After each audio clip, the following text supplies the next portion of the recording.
Good day, everyone. Today, we are diving into the revolutionary mindset of our national hero, Jose Rizal, and his vision for Filipino women.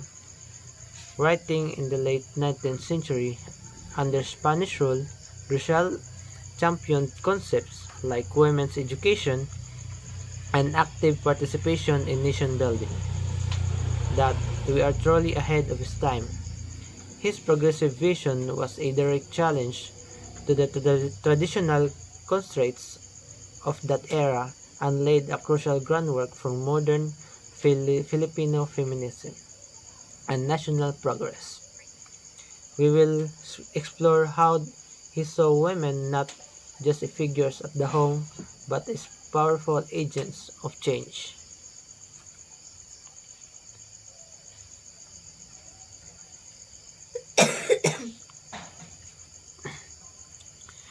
In the slide 2, our discussion will focus on the three key interconnected themes that reveal the depth of Rizal's commitment to women's empowerment. First, we will look at Rizal's push for education, why he saw learning as the fundamental cornerstones of personal and national strength.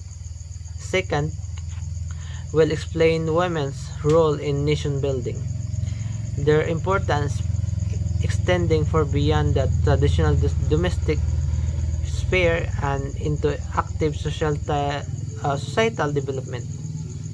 Finally, we will explore the advanced insight through literature, what his famous novels No Limitang Hiri and El Filibusterismo tell us about his views on women's struggles and potentials.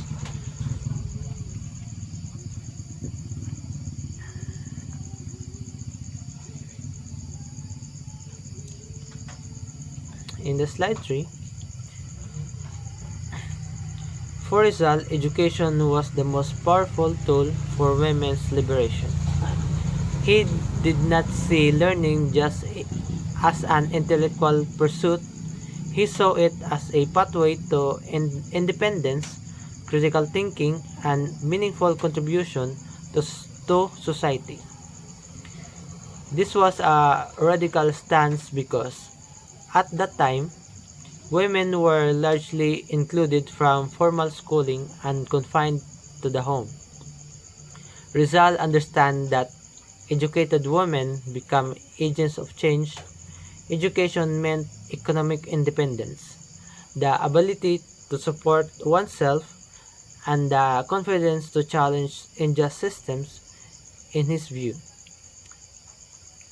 a nation could simply not progress if half of its population remained intellectually restricted.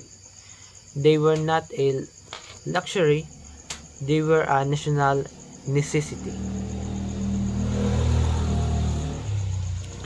In the slide 4, Rizal's most powerful statement on women's national importance came in his famous Letter of the Women in Malolos in 1989. This letter was addressed to the first class of young Filipino women who fought for and received formal education. He wrote to them as vital players in the Philippines' future, emphasizing three key roles. One of the three key roles is active citizenship. He called on women to participate directly in society's development and governance discussions, moving beyond just the domestic sphere.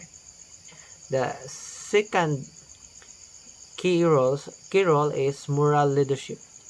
As mothers and citizens, women held the power to shape values and guide future generations toward justice and enlightenment.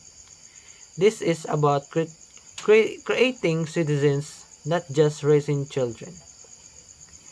And the third key role is intellectual contribution.